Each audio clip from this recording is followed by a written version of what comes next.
6. Rome, December 23rd, 1903.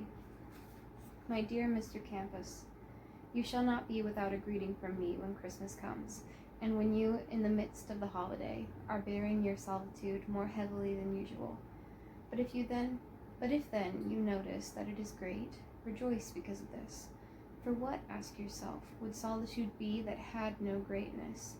There is but one solitude, and that is great, and not easy to bear.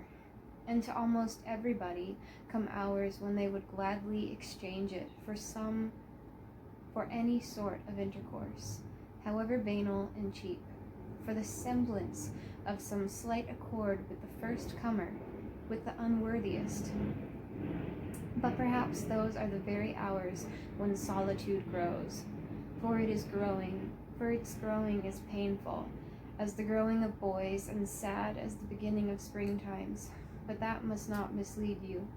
The necessary thing is after all but this: solitude, great inner solitude, going into oneself, and for hours meeting no one.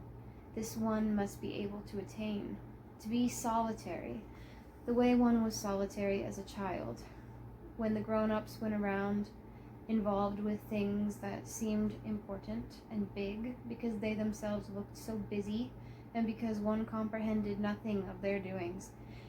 And when one day one perceives that their occupations are paltry, their professions petrified and no longer linked with living, why not then continue to look like a child upon it all, as upon something unfamiliar, from out of the depth of one's own world, out of the expanse of one's own solitude, which is itself work and status and vocation? Why want to exchange a child's wise incomprehension for defensiveness and disdain, since incomprehension is after all being alone, while defensiveness and disdain are a sharing in that from which one wants by these means to keep apart? Think, dear sir, of the world you carry within you, and call this thinking what you will, whether it be remembering your own childhood or yearning toward your own future. Only be attentive to that which rises up in you, and set it above everything that you observe about you. What goes on in your innermost being is worthy of your whole love. You must somehow keep working at it, and not lose too much time and too much courage in clarifying your attitude toward people. Who tells you that you have one, anyway?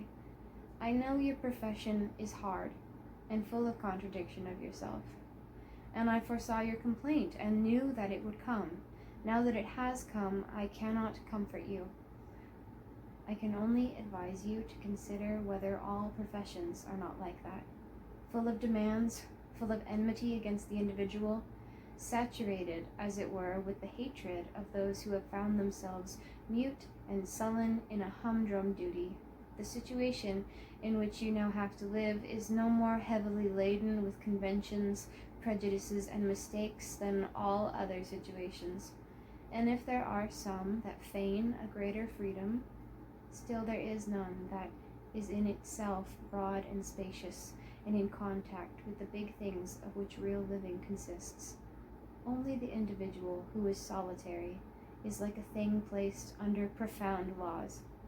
And when he goes out into the morning that is just beginning, or looks out into the evening that is full of happening, and if he feels what is going on there, then all status drops from him as from a dead man, though he stands in the midst of sheer life.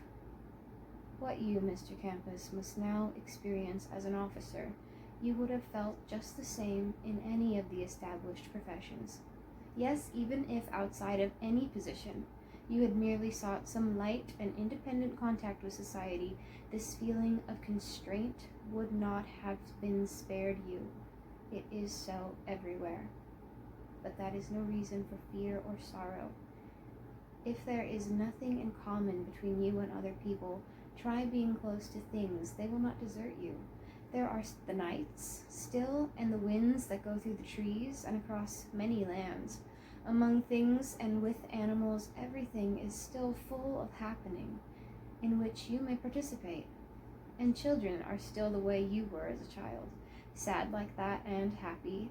And if you think of your childhood, you live among them again, among the solitary children. And the grown-ups are nothing, and their dignity has no value.